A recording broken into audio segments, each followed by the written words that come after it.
Debt review specialist Debt Rescue conducted a survey on consumer approaches to Black Friday. There's generally been a finding that consumers use this opportunity to try and get bargains on basics like food and other essentials. Well, to discuss what the expectations are and some tips on how to be financially savvy during this period, I'm joined by Annaline van der Poel. She's the COO, the Chief Operations Officer at Debt Rescue. Thank you so much, Annaline, for joining us. So what were your main findings around how consumers plan to approach Black Friday sales this time around? You suggest that it's more on essentials. Indeed, yes. The survey that we did amongst consumers has indicated clearly that they're going in with this fully planned. They know what they want to buy.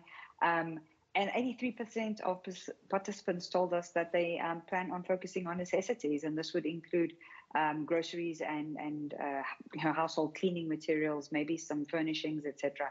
But a very, very planned approach this year. Yeah. So based on what you say, does that then mean that people do have a budget for what they plan to spend on, or are they still wielding the credit card?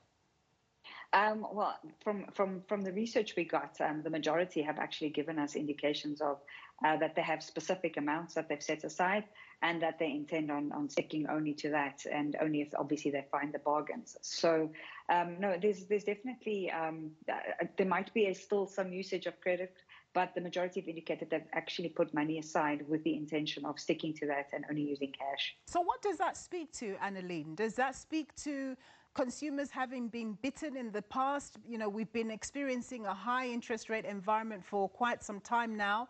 And it's been tough for consumers, even having to decide whether they pay for electricity or food. You know, is that the reason why people are becoming thriftier? I think it's definitely one of the big contributing factors. I mean, I think people are trying to, avoid becoming over indebted even further and struggling even further with their financial situation with the high cost of living we have. And they're trying to use their money as smartly as they possibly can and using the opportunities if they present themselves. I definitely think it's a very positive sign that consumers are, or hopefully are not going to be caught up in the excitement and once they put their feet in the store, that they get enticed by other items, but actually have lists, know what they want and know what they're prepared to pay. Yeah. So when you reflect on previous years, how much of an impact has spending, during the Black Friday and the festive season had on consumers' financial resilience going into each new year and beyond that? Well, it's definitely showing us that, well, every year, unfortunately, over this whole festive season period, people do tend to overspend. There's a lot of pressure. There's a lot of, festivities going on, and a lot of expectation in terms of taking part in that, buying of gifts and having celebrations and get-togethers, etc. And I think, each year consumers intend to stick to a budget, and I think largely they do their best that they can.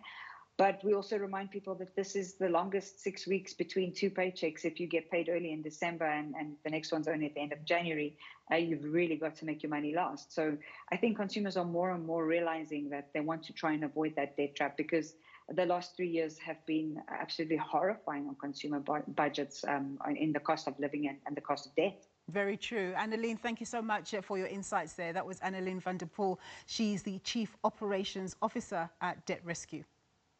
The multi-million rand special economic zone situated in Harrismith in the